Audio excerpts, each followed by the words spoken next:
Hello everybody, my name's James, and for the benefit of those listening back to the audio, you're listening to Ask James, my regular YouTube live stream, where I welcome questions from the YouTube community on anything football related. To timestamp this, it's just gone past 12:30 p.m. UK time on Wednesday, January the 14th. As per usual, I'll be answering questions in order of submission, and I will cover them off to wherever I get up to at 1:30 p.m. UK time. I got nothing specific to announce other than to remind everyone that I'm sick of VAR, and everyone else seems to know how I feel about that today. So let's get straight into the questions. Ben Thomas says, what to do with Gordon and Voltemade? So as per Clash of Correspondence we released yesterday, like Newcastle assets become quite awkward moving forward. They're about to go into obviously a very heavy schedule. From a fixture perspective, they play Wolves Sunday, PSV Wednesday, it's Aston Villa the following Sunday, PSG the following Wednesday, Liverpool Saturday, and then they come around to the second leg against Man City, in which they may well play not their strongest side now following the result last night.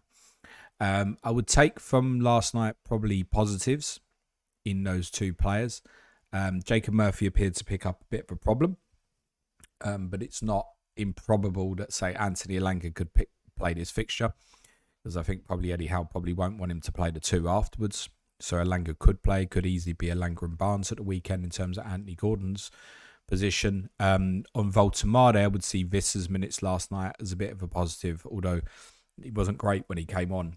Either Voltemade, he had one really good chance and took too long in the decisive moment. I think, as per what's said on Clash of Correspondence, generally speaking, what I've got with Newcastle would probably hold on for the Wolves fixture. Then reassess after the Champions League game. It's a home fixture in 23. Despite the fact it's a tough game against Villa, it is a home fixture. 24, I think it's probably been. I've got Chow and Guimaraes. They may be longer term holds for me. It wouldn't be a huge shock for me if Guimaraes didn't start this weekend, but I intend to start with him. So I think you've got to have eyes on the prize. You need to be looking to move off, but not necessarily this week. Harry B says, hey James, few notes on Rosinia's first game. 16 shots on target, 9 big chances, and 5 XG is decent. He mentioned Hato was used as a 10 and was very advanced. Could we see similar from Cucurella? Cheers. I mean, I wouldn't pay too much notice to the stats going up against a League One opponent at the weekend. Though it was impressive, and I'm sure everybody was very keen to make an impression. Yeah, it's been quite well documented. We might get left back in very advanced positions. So, yep, eyes need on with Cucurella. But I think the big concern with the Chelsea assets in forthcoming weeks isn't necessarily who might be good, who might be bad. It's actually about minutes, isn't it?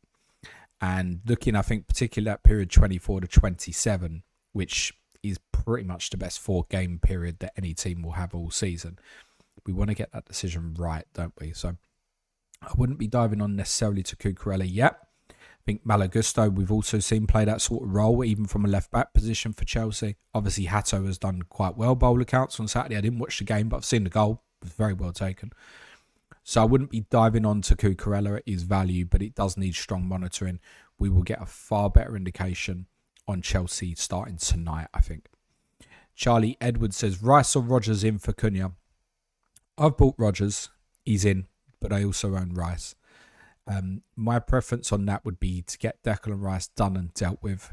When I bought him in a few weeks ago, I very much felt that I'd got to a stage where it was like, this is a player I want and the fixtures are kind of irrelevant. I think the fixtures are pretty good for Arsenal, the best team in the league anyway. So it shouldn't matter so much, and it should matter even less with an asset like Declan Rice. Truthfully, my priority would be to get Declan Rice in of the two. Ricardo Martinez says, free transfers. Keep 4 Man City guys, O'Reilly, Foden, Semenyo, Haaland. Or go for Chalobah and Rice and Enzo. Weakest link would be having to start one of Anderson, Minter or Cunha. Anderson this week leads away.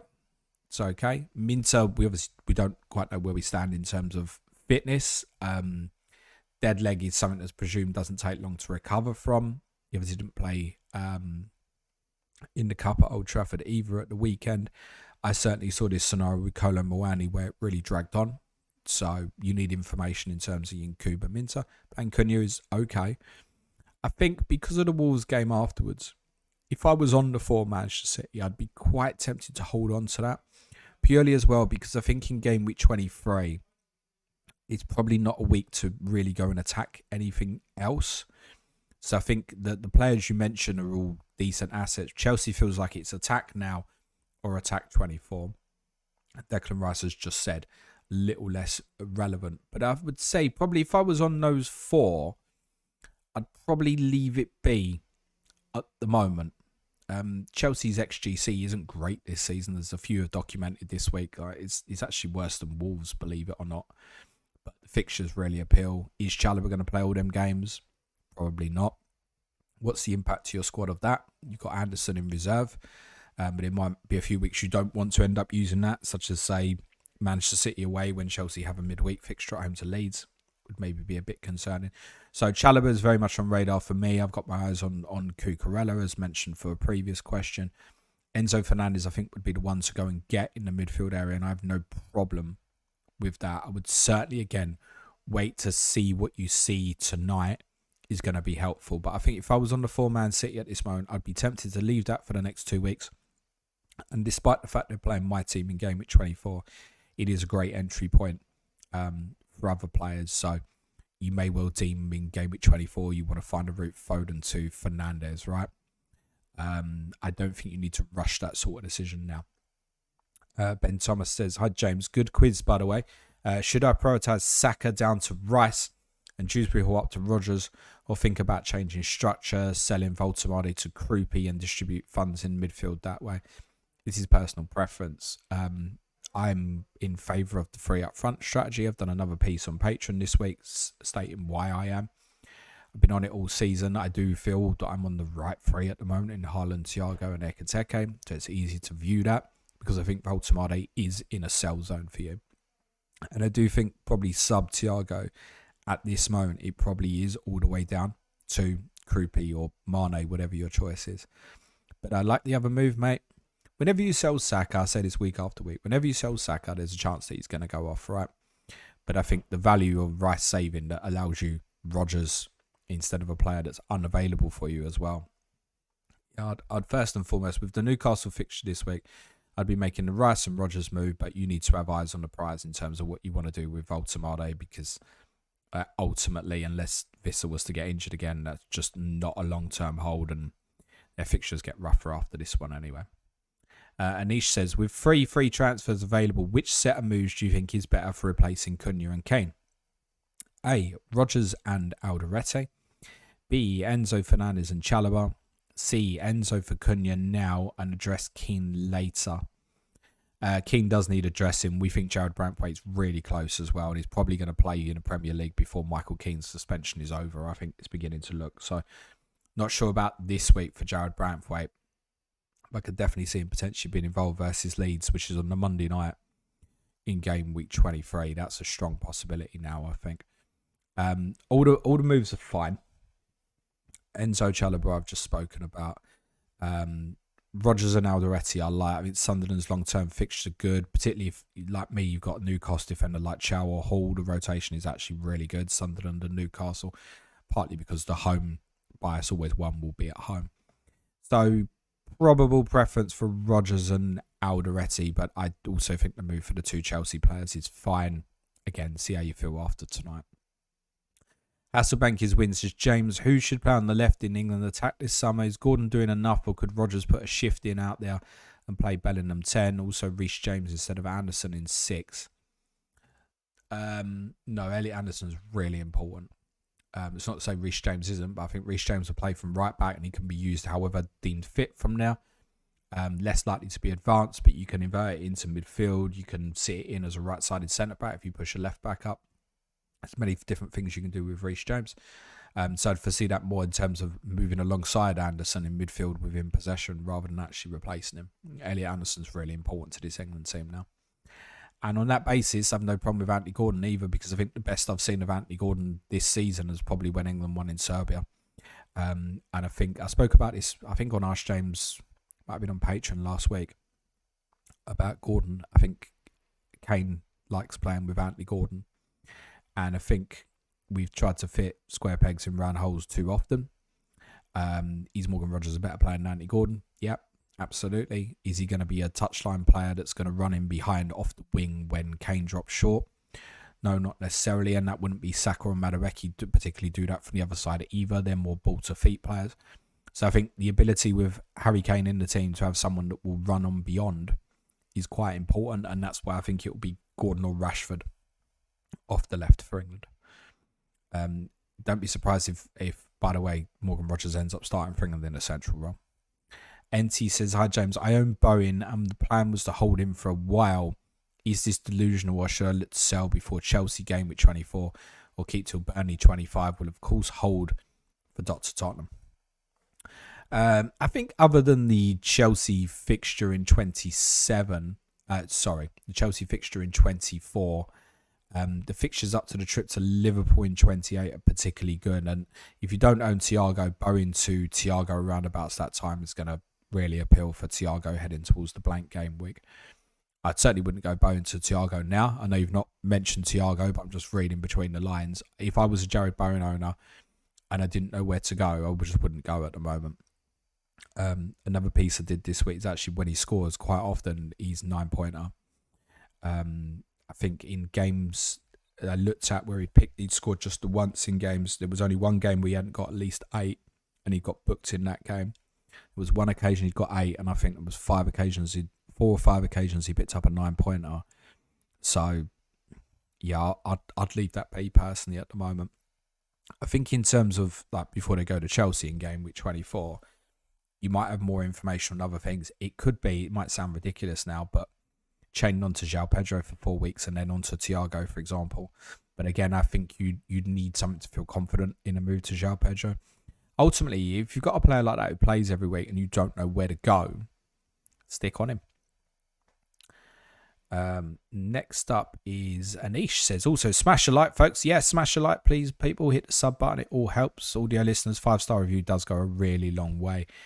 Ben Thomas says, looking for that 5 in midfield. Bruno, which one? I presume you mean Fernandes. Rice, Rogers, Enzo, and Bruno Guimaraes. Which to prioritise first? Current midfield is Saka, Gordon, Foden, Potts, Dewsbury, Hall. Well, you need to spread money. That's quite clear. We're looking at entry points here. So Bruno Fernandes for me is entry point game week 24. Rice is at any time. Doesn't matter. Rogers is now or 24. Enzo Fernandez is now maybe 23 if you're on a whole. And then 24 again. So the fact that Rice is any time for me makes it kind of the standout one, actually. Bruno Guimaraes, I wouldn't be going after now, mate. No, I'm an owner and I might be coming off in a couple of weeks. Dan says, it looks to me managers have less control than ever with player power and those above more involved in football decisions. Do you think it's a big problem or has it always been this way? I think people like Arteta and Guardiola have earned their power within their clubs in the same way Jurgen Klopp to a certain extent at Liverpool as well. So I think there's a feeling of having to earn it potentially in the game. In terms of player power, I don't know if that's in reference to what's happened with Xabi Alonso at Real Madrid. I read some reports yesterday that Mbappe didn't want him sacked. Could have fooled me. You've got to be more than just a football manager now. You've got to deal with egos, subject to what kind of football club and what the squad personality is like. Is it any different to how it was a few years ago? Hasn't Real Madrid, for example, always been that way in terms of egos and having to deal with it? That's why Ancelotti's done better than most. Zidane probably kind of rubbed up to them egos rather than kind of pushed against them. Ricky Young says, hi James, I have Cherki and Foden. Would you sell both / keep both or move one on ahead of this game week? Wouldn't necessarily be in a rush. I think at this precise moment, Ryan Cherki, again, phenomenal when he came on last night. It would probably be moved Foden on more at the moment, but I don't know. That fixture in game week 23, I'd want the right information for before they play Wolves. So I've got Foden. I could move it on now for free to say to Enzo Fernandez, for example. There is a kind of a knock-on impact of making sure I want to be in the right place to get Fernandez in 24 feels more important. I wouldn't be in a particular rush. I certainly probably wouldn't be moving Cherki on if I owned at the moment. Henry Malouche says, will Tottenham continue next season with Suj offering his takes on West Ham in the Championship? I hope so. Well, he might enjoy watching them then because they might win more often, right? I get it. They're playing my team this week. They might win this weekend. Yeah, listen, I know I offered it out to Suj last week. Like, are you enjoying this? Do you want to carry on? And he didn't exactly say, no, I want to give it up, did he? So, yeah, look, we'll see. Next season's mile off. They look like they're going to go down, but they ain't down yet. Amen Agby says, hi, James. Hope you're doing well, mate. What do you think about keeping Sesko for the City game with all the injuries they have? Maybe bench versus Arsenal and reassess later. Any idea about replacements? Excuse me. Yeah, kind of similar thing to what I've just said with Bowen, right? Like, if you don't know where you want to go, might be something that's good.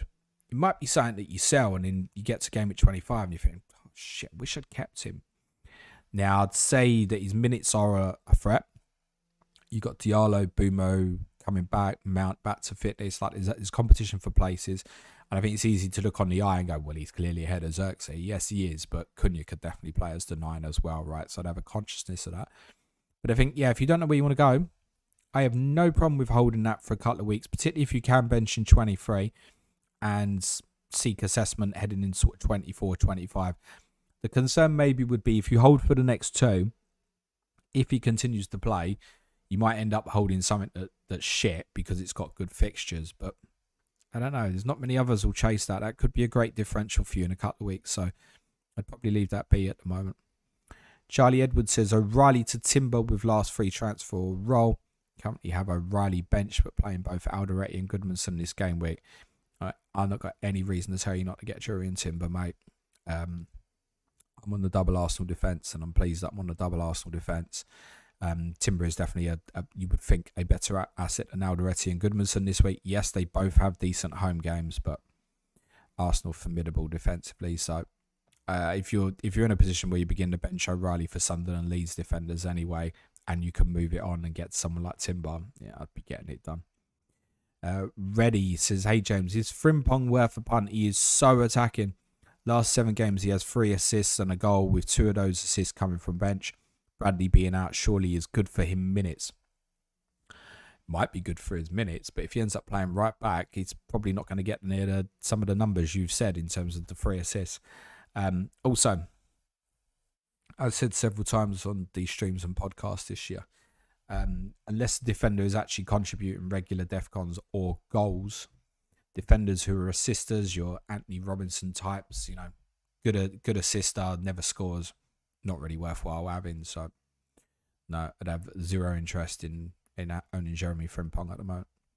Henry Malouche says, I saw a quote saying 9th and 10th could get European football. Could you explain the permutations for this to be possible? Yes, I can. So 5th will get in the Champions League. That's near certainty. The League Cup winner is highly likely to... FA Cup winner will obviously take one. So if a team who's already qualified for Europe wins the FA Cup, that will drop it to 6th. If a team wins the Carabao Cup who's already qualified for Europe, that'll take it to 7th. Then you've got a league place for next in line. It's 8th. And there's probably scenarios where, very unlikely, but if I don't know, Tottenham won the Champions League, let's say you get like 6 teams there. If Tottenham won the Champions League and finished 11th, they'd go in. I think how it knocks down is subject to who wins what in Europe can knock it down further. But I'd say there's a strong possibility 8th will probably be Conference League, every chance, unless you get an FA Cup winner like Palace, in which case it'd probably be 7th. And yes, there are things that can knock it down further. I don't know if... I think the example would be, let's say, if Villa win the Europa League, they'd go in the Champions League. I don't think that creates an extra place, as far as I'm aware, if, say, they finished in the Champions League place as well. I don't think it does. So I would have thought probably not lower than 8th, but there is a way you can do it. Dale Johnson will know. At Dale Johnson on ESPN, he'll be able to explain those permutations for you. But yeah, I wouldn't be surprised if it does go down that low. Sir Cunice says, hey James, nice to have you as a Chelsea fan tonight. Yeah, let's just say I'm an anti-Arsenal fan tonight. With 4 City players, chance it and roll for the next 2 games. As per previous question, yeah, probably, mate. CM Punk says, hi, James. Have 4 free transfers. Would you downgrade Bowen to Krupi/Mane to get more funds into the midfield? Cunha goes this week. Foden and Gordon go in 24. What is the best midfield 5 as per you to wildcard 31-32? I'll do a draft on the weekender with David on Friday for a wild card, but I would imagine Rice would be in, Enzo Fernandez would be in, Morgan Rogers would be in. Harry Wilson, personally, I would keep. Then it's a case of, does Bruno Fernandes go in now, or do I keep something for 2 weeks in between? So I know that I'd want to get, to Bruno Fernandes.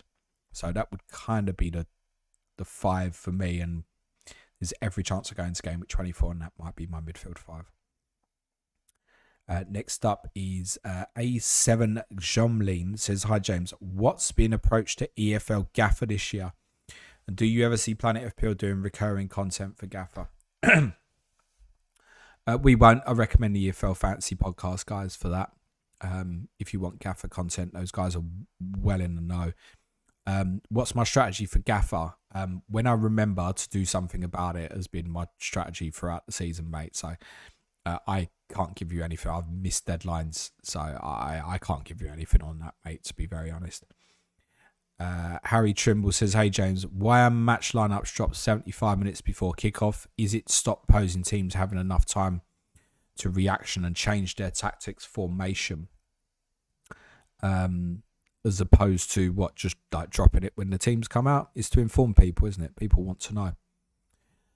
I'm fairly sure back in the day when I used to first go, it was just a half hour before, I think. Then it had been an hour for a really long time. That's recently changed to an hour and a quarter. I wouldn't be surprised if in the future it changes to hour and a half. In rugby, it's not, and some other sports, it's not uncommon to announce a team lineup the day before. That's very uncommon in football, but I wouldn't be surprised if it's something that becomes earlier and earlier. I presume you're asking the question, Harry, from a perspective of why is it such a short period of time? I'm not sure I quite understand, but I think it's nothing to do with opponents. It's about informing the public, right? Chris Koo says, hi James, do you think Semenya will start the weekend? Wondering if I should wait and see before I move him on. Cheers. Yeah, again, as per others, he was good last night, right? Minutes encouraging, scored twice technically, really. Played at the weekend. Pepper's shown more of a willingness to keep playing players when they're doing well than we've seen historically in seasons gone by. So, yes, there's also the narrative that Manchester United, we know we're interested in him. So I would say that, yes, he probably does start. And, yeah, I would leave it be for the next couple and take an assessment afterwards. CM Punk says Timber, Gabriel and Alderete are locks in my defence currently. Which other two, if budget wasn't any issue, would you choose to pair with them? Maybe Senesi, because the former 3 will help me till 25-26. You may want an awareness of 31 at this stage. Realistically, with the 2 Arsenal defenders, you're not going to bench them. If you put Chalobah in there, that's pretty much about 3 most games. So probably Chalobah. I would chance it if I was saying wild card at this time, I think. I'd have a very strong awareness of Crystal Palace, though. I know they're out of form. You might have Daniel Munoz return really soon. It might make a big impact. There's some good fixtures coming up. They themselves will obviously now probably blank in game week 31. So I think subconsciously we do start thinking about these things now. So although poo-pooing it all season, if you had someone like Matty Cash or Ezri Konsa as a 4th/5th defender, I don't mind that. The longer term fixtures are good. They've got a good fixture in the blank game week. So I would say for me, it would definitely be Timber, Gabriel, Chalobah, Alderete for me. And then the last place is up for grabs. And Senesi can definitely be a part of that. Again, their run looks fine moving forward. I mean, worst fixture, Liverpool at home or Villa at home? At least they're at home. They're defensively much stronger at home than they are away. And the away games you've got coming up don't look too bad, right? Brighton, Wolves, Everton, West Ham, Burnley. Pretty good up until the blank. So, yeah, I don't mind Marcus Senesi. I've got a piece out later today where actually he features as a possibility for me on Patreon as well. Rick FPL fan says, hi James, bench one of O'Reilly, Anderson or Tarkowski. Talking tactics out tomorrow on James Tarkowski as well. He's a problem.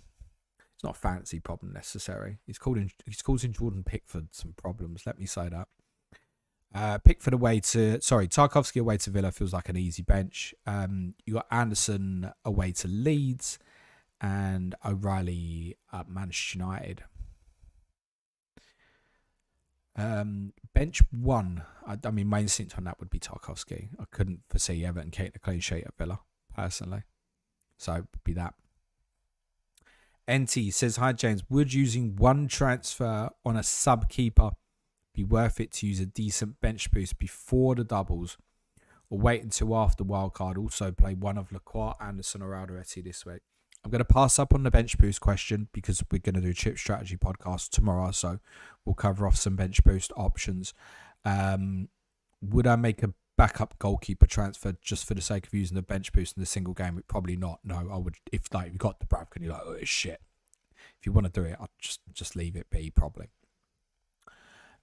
Also play one of Lacroix, Anderson at Alderete. So Lacroix away to Sunderland, Anderson at Alderete, same fixture. Probably Alderete from that. I've got him sitting on the bench. I'm a bit uncomfortable with it this week. Palace problems is one reason, but I also know defenders can be good for DEFCONs against Crystal Palace specifically as well. I want to say centre-backs, don't quote me on this, but I think I saw something earlier this week. Centre-backs, most DEFCONs against Palace, I think. So I know it's good either way, even if it's not first. So I've got Alderete sitting on the bench this week. I'm a little uncomfortable with that myself. I don't feel like I'm bench Malik Chow away to Wolves, personally. So from that, yeah, I mean, if I'm in a position where I got an injury tonight to an Arsenal player, like say Gabriel or Timber, I'd be very comfortable to play Alderete till I had more information. So yeah, Alderete for me. CM Punk says, how long would you plan on keeping Ekiteke? Hoping I can take him through till 25, Mateta in 26 or 26, Thiago in 27. The intention for me with Hugo Ekiteke is that he might stay for the whole season for me. That's a possibility. I look at it on the basis of, I think that this week's great. He's back fit. Then the fixtures are meh, 23 to 26. But we're in a phase of, where do we go? Like Thiago's fixtures over that period is shit. I own him as well. I've just come through the Arsenal game. I know probably more people have sold than have wanted to. There's now an advantage. I also think I look at Liverpool's fixtures 27 to 31. Now the 31 fixture is the worst of that, Brighton away. Before that, Forest, West Ham, Wolves, Tottenham. Yes, please. The biggest impact to Hugo Ekiteke is Alexander Isak, I think. Now, do I expect him to play 90 minutes every game? No. Do I think he'll be managed on occasions? Yes. Am I happy to ride that train anyway? Yes. I mentioned even beyond the blank in 31, because 32 is a decent fixture from memory. Yeah, Fulham at home, that's okay. And then there's every chance of double 33, and there is a scenario where it could even work out Liverpool double 33, double 36. And then if I'm blanking 34, then like, what am I worried about? He might stay for me very long term, Hugo Ekiteke. Now, he's one that I'm open-minded about, but there isn't a particular plan to move him on, personally. Shakamura says, hi James, bench Chell or Harry Wilson?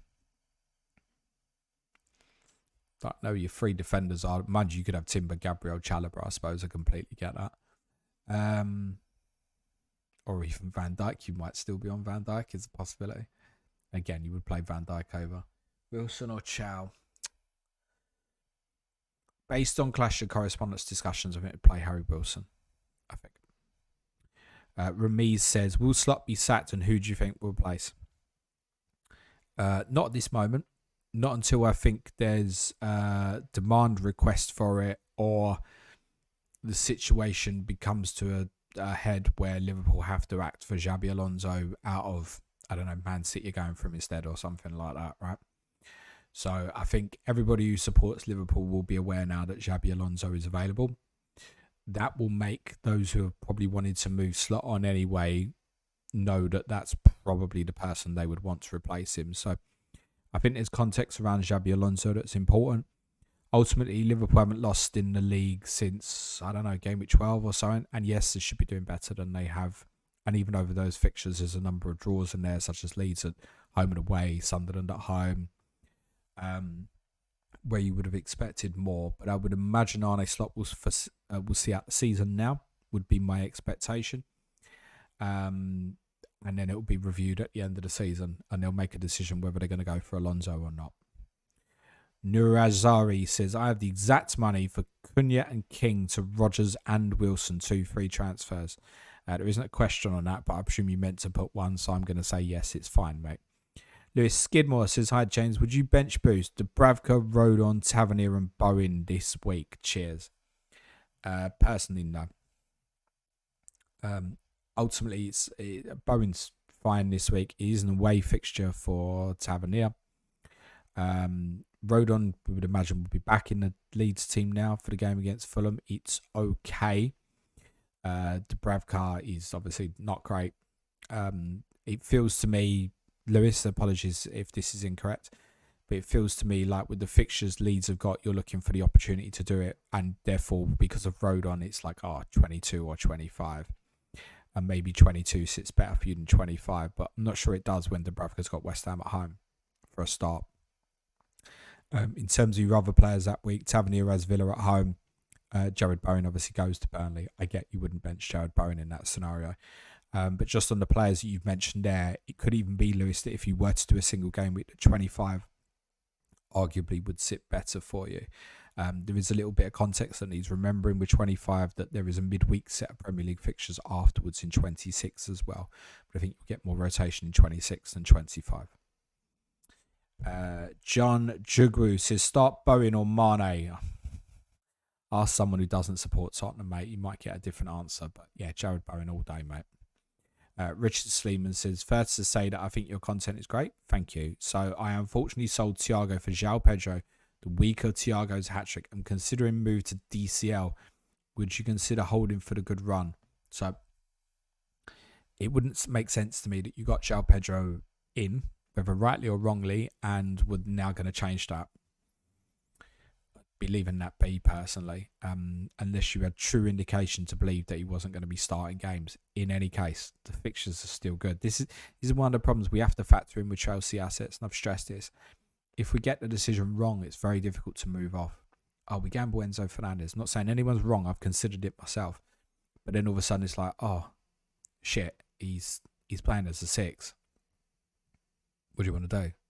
Oh, the fixture too good. I have to take it now. Yeah. I'd like a bit more information personally, but yeah, if I've already gone down the João Pedro route, it wouldn't make sense to sell this week, I don't think. Ken Hughes says, hi James, would you start Jockey Manderson or Senesi this week? Slight preference for Jockey Manderson considering Bournemouth's away from. Uked says, hi James, Bruno Fernandes still a good tick over option despite Man United's psychiatric couch levels of dysfunction. Yeah, Bruno Fernandes, game week 24. I'd be very surprised if I don't buy him, and I think there's every chance to be captaining him in game week 25 as well. Particularly if I've still got my caretaker. Tom Reynolds says, hi James, is Frimpong an option with Bradley's injury? I've covered that for someone else. Thank you for your question, but I'm going to move on. Kibas says, hello James, how did you build a career in FPL over time, and what would you focus on first if you were starting out as a newbie today? Any advice? No, I got very lucky. In terms of having Sudge's back in to be able to do it right and his support. So it's not just like done alone. It's truthfully, it's probably not something I could have done alone. I don't think I'd needed that support from Sudge. In terms of advice, the first thing I'd try and say to people is enjoy it. If you're doing FPL content with the goal of making money, whether it be full-time on the side, or getting you out of work, I probably wouldn't have that as an ambition. It's very difficult. As I said, I was very lucky. Those who get to that full-time position are at the the top level, and it's very difficult to see new content creators will hit that sort of level, right? The most important thing is to enjoy it. If you don't enjoy it, it's no point. That's honestly one of the regular questions I get from new content creators is, "Oh, should I do this different, or should I do that? Should I try this?" What do you want? What do you want? If you just try and copycat what others do, then you're copycatting what others do. And it's not to say you shouldn't take inspiration from other people's content. But rather than seeking what an audience wants, you need to create your own audience. If you're just going to do what others do, whomever they may be, why are they going to listen to you rather than the people that they already listen to? You need to do something you enjoy. If you don't enjoy it, other people ain't going to enjoy it. I see that a lot. I want to do well, but I don't know what to do. Right. Well, what do you want to do? That's the best bit of advice I'd give someone starting FPL content. What do you want it to look like? Do you enjoy doing it? Because if you don't, then it's very difficult to get others to believe in it, you, your group, your partner, whatever. So first and foremost, my advice would be make sure you enjoy what you do. Chris Lord says, "Afternoon, James. Currently on Saka, but is it worth a transfer to move to Rice? It was like either one can haul at any time, so it's proving difficult to move off Saka." Yeah, listen, Chris, the week you do it, it'll probably go off, mate. Get it done, mate. That's my viewpoint. Joy Bo says, "Wildcard in game week 20, something or hold till doubles." Recommendation, generally speaking, would be hold till doubles.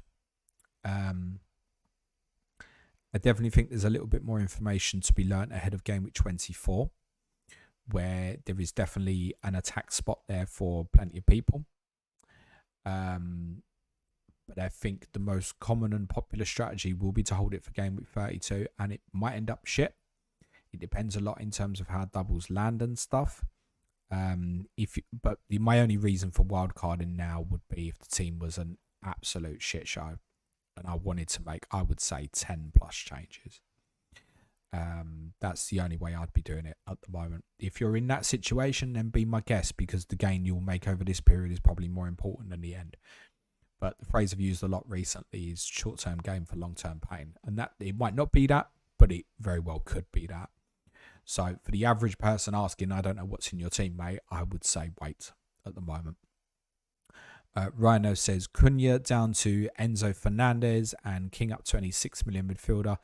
Good move. If so, what player for King?" I mean, I wouldn't look far beyond Harry Wilson. I think it's in 5.9 bracket, isn't it? It's fine. Failing that, the proper enablers, you're at Lewis Miley. You're at a restructure and looking at Mane up front. Above that, you've got a group like Stack, Garner, Xhaka, Elliot Anderson, all fine and can hold you longer term. I think probably around about Harry Wilson's value probably is still the best sort of one. Others you might have hoped might kind of step up, like Somerville's, Hutchinson's and stuff. Not really shown, Minter, not really shown enough to make you feel like you'd want to go and invest in these sort of players. So if you already own Wilson, it's probably the cheaper ones, the kind of stack bracket ones. Otherwise, yeah, Wilson. Greg FPL says, "Do you think they are waiting for Pep to leave before rolling the 115 charges out? Luis Enrique available in the summer. Is this the end of Pep?" I think we've had inclinations anyway that Pep might be going in the summer. We don't know. I think 115 could enforce that if they were charged. But I definitely don't think that the evidence / result of 115 is being held back based on Pep Guardiola's future. No. Bertica says, "Hey James, free transfers. Thoughts on Thiago and Cunha to Watkins and Enzo? Or could just keep Thiago and do the Cunha Enzo switch. Cheers, mate." So I've got a decent amount of value up in Igor Thiago, and I know that I want him back for sort of like game week 27, latest game week 28. The player that I would probably go to in the meantime is João Pedro, just on the fixtures, punt it. But I've also in a position, you have to remember, when you ask people like me questions, there's going to be biases in answers. So the bias in my answer is I have squad depth in my structure at the moment, which means I've actually probably, there is a chance that I bench Thiago in 4 of the next 5 weeks and he just sits there. And those fixtures being Chelsea, Villa and Newcastle away and Arsenal at home. Honestly, there is a chance I bench him for all of them.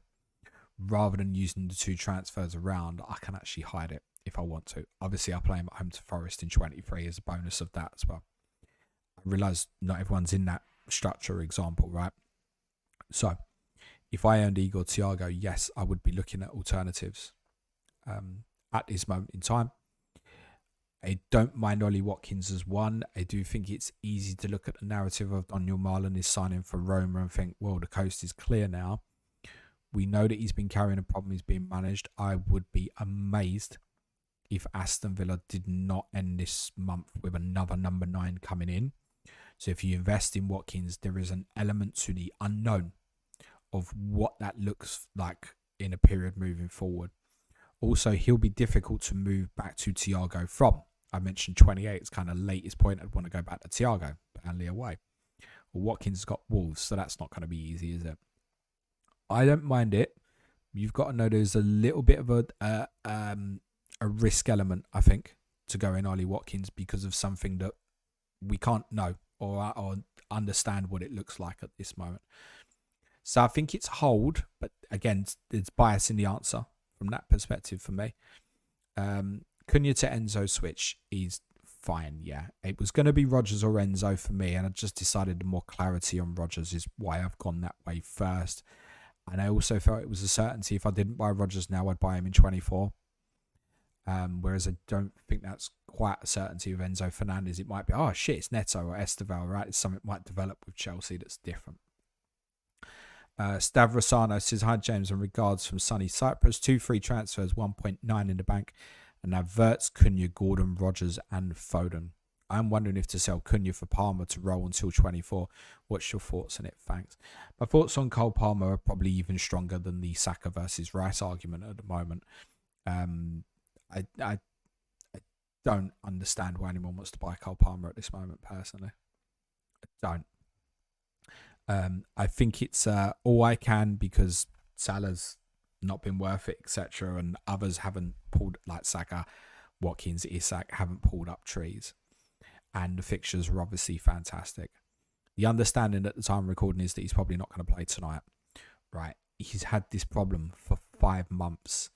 And ultimately, you may remember me talking about Adam Wharton a few times last season, who had a very similar problem and he kept playing. And I pretty much on one podcast begged for Crystal Palace to get him an operation.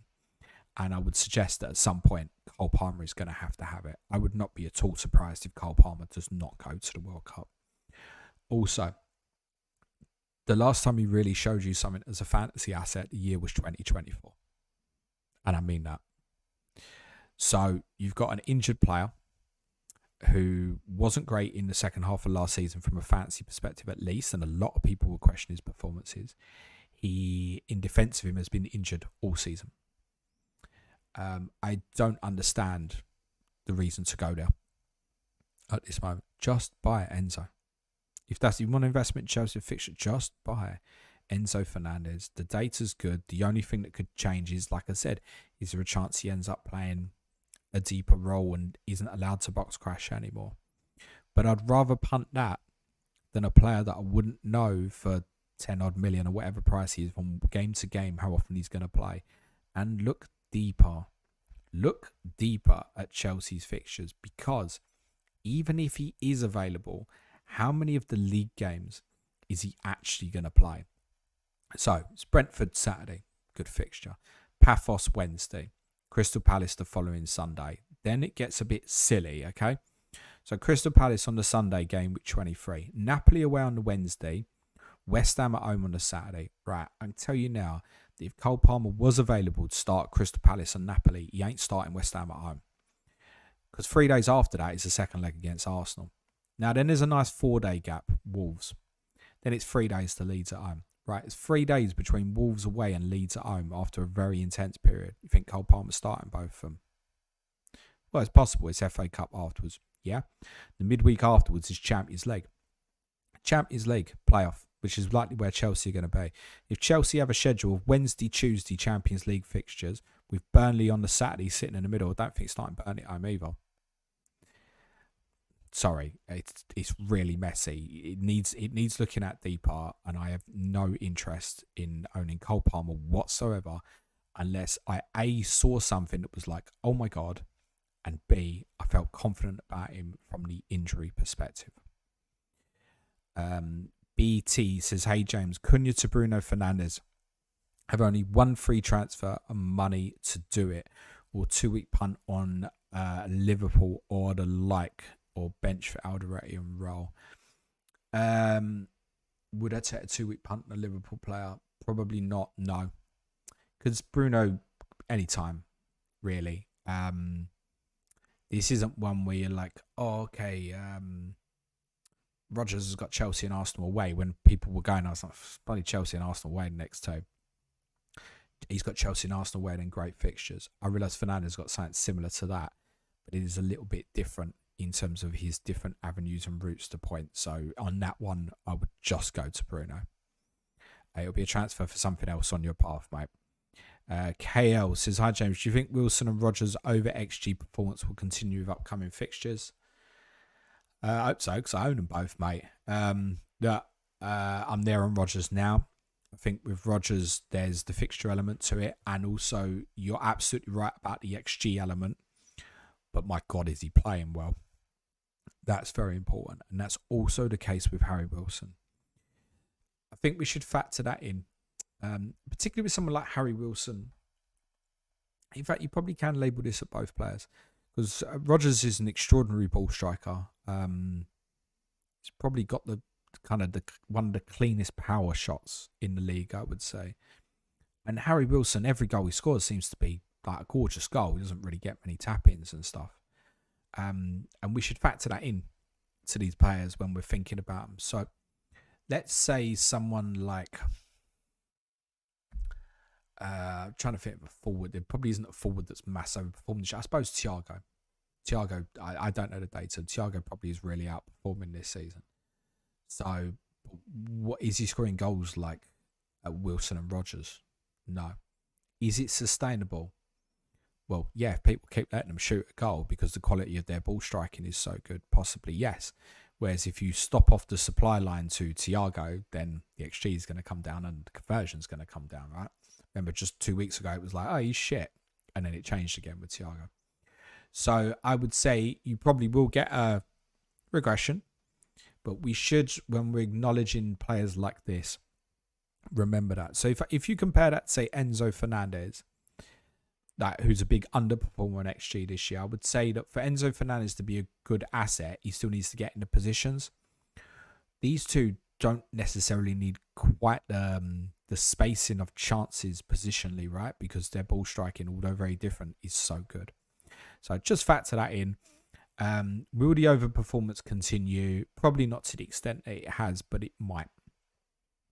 XG will normally get you, as the Villa guys know or don't know. Side Ashen says, hello James, this is on basis that I've already, Gabriel Rice VVD, one free transfer, 2.9 million in the bank. Start O'Reilly over Alderete. No, that's not the way I've got it set up. Start Alderete over O'Reilly, yes. Sell O'Reilly to Timber, bench Alderete. Yeah, the last one, mate.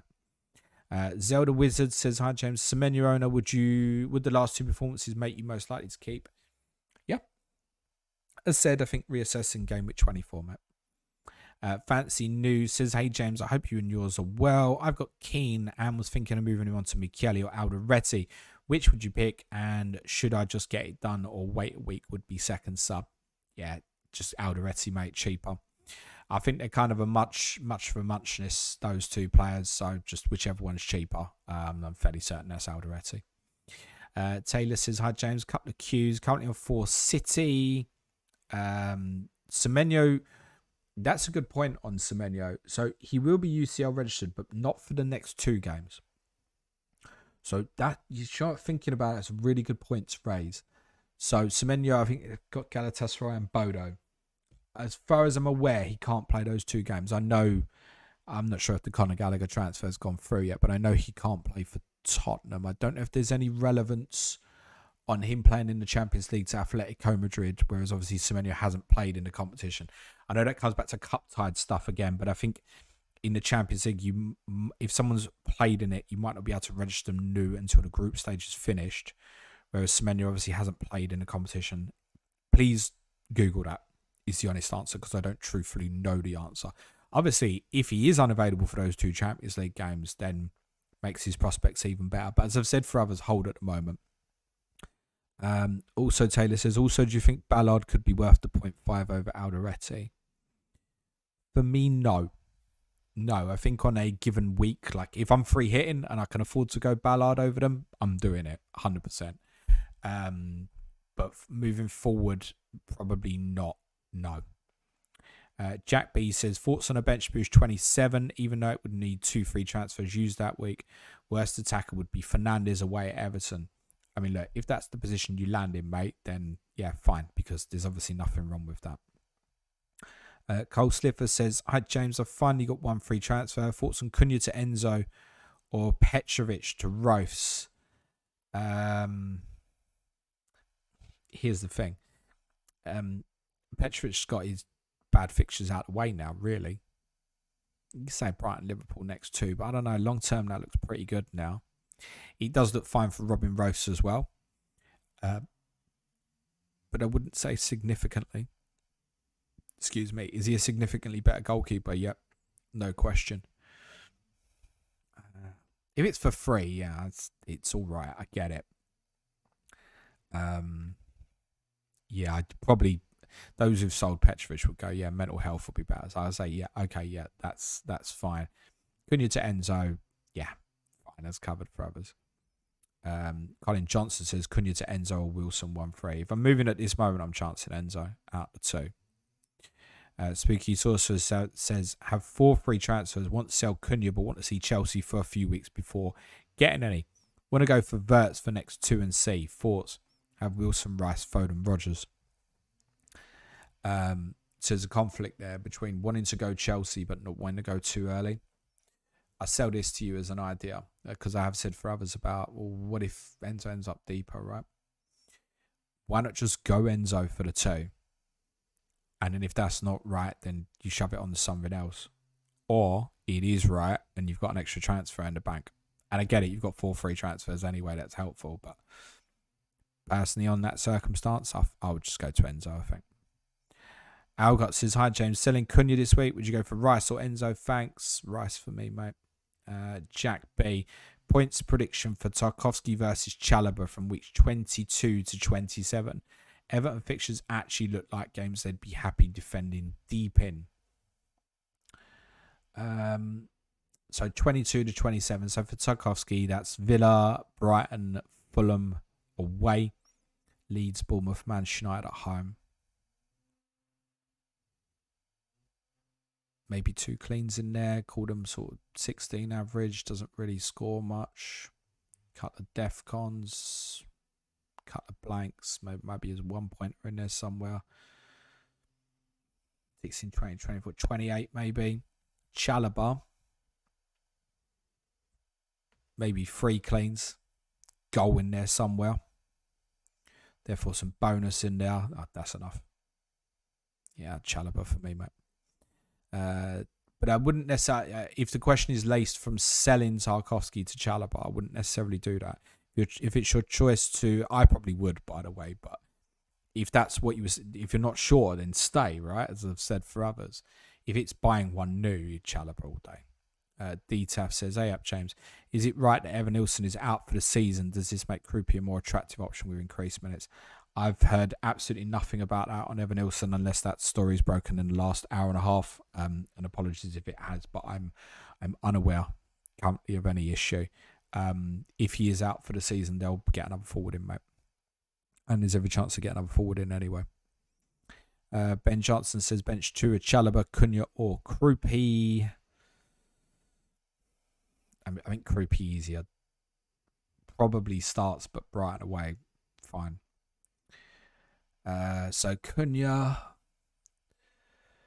versus Chalobah. If I've got Cunha, I'm a chance I'm playing. Especially if I've got no Man City defence, I'm definitely playing Cunha out of that. Maru says Rogers or Semenyo. I wouldn't buy Semenyo at this moment. But as said for others, it's probably a hold. I think for those like me not on Semenyo, it's probably a monitor, I would say, heading up to into the period of what came at 26, probably, I think. And then look at that maybe for 4 weeks before the blank. Maybe that run there is pretty good, or 5 weeks, sorry. Fulham, Newcastle, Forest at home, Leeds, West Ham away.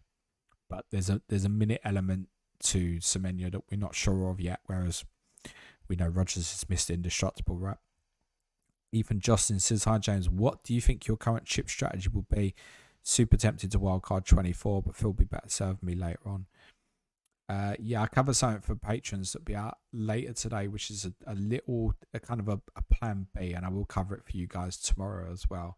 But the most likely is wildcard 32, bench boost 33, free hit 34, triple captain 26, or if I believe there's a strong possibility of a Haaland double, then 36. Zabinho says, Cunha to Rice or Enzo? What should I do? Arsenal 3, Timber, Gabriel, Rice. From a value perspective, are they the best 3? No, that would include Saka, but you can have other players if you don't. DTAF says, with John Stone's fitness, is Chalobah the pick to partner Gay for England World Cup? Their familiarity as a pair, having come through Cobham together and also played together for a season. Like Trevor Chalobah, and also can cover at right back as well. Comfortable left or right-sided centre back, no problem for him either way. More comfortable right backs in carry further, but he's fine as if he has to play left-sided. Be doing a disservice, however, not to say that I think Ezri Konsa has been outstanding when he's played for England since the European Championships, and including when he played in it in the quarter-final. So for me, Konsa and Gay, their shirt to lose, mate, and they would deserve to have it as it stands. Richard Saunders says, drop a like, peeps, you tight buggers. That's a good way to end the show. It's 1:30. Thanks, guys. Sorry to those I've not got to. If you want to tag me on Blue Sky, Twitter, Planet FPL Pod, feel free to do so. And I'll happily answer your questions there. As said, we have got a chip strategy podcast out tomorrow, looking at the lay of the land for the rest of the season and opportunities and avoids and what might happen and what might not happen. We'll cover it all tomorrow as we do every year. And the weekend returns myself and David on Friday, which include a bit deeper discussion on the Carabao Cup semi-finals and whatever else is important from the next couple of days. And also I'll look ahead to some stuff for the weekend, including some wildcard and free hit drafts. That's on the weekend or on Friday. If you'd like to support the show, it's www.patreon.com/Planet FPL for patrons at intermediate plus tier and above. Tottenham will be out for you in a couple of hours. We've got Money in Football's return tomorrow and our Game at 22 preview, the differential show on Friday. Plenty more advanced tier the rest of this week as well. Midweek FPL Dilemma later today. Talking Tactics, as said, on James Tarkowski tomorrow, and Team News stream at 5 p.m. UK time on Friday. If you'd like to support the show, it's www.patreon.com/Planet FPL. But it just leaves me to say, for those on YouTube, smash a like, hit the sub button. Thank you for your support. Audio listeners, a 5-star review goes a really long way. And for you, cue music, please, man child.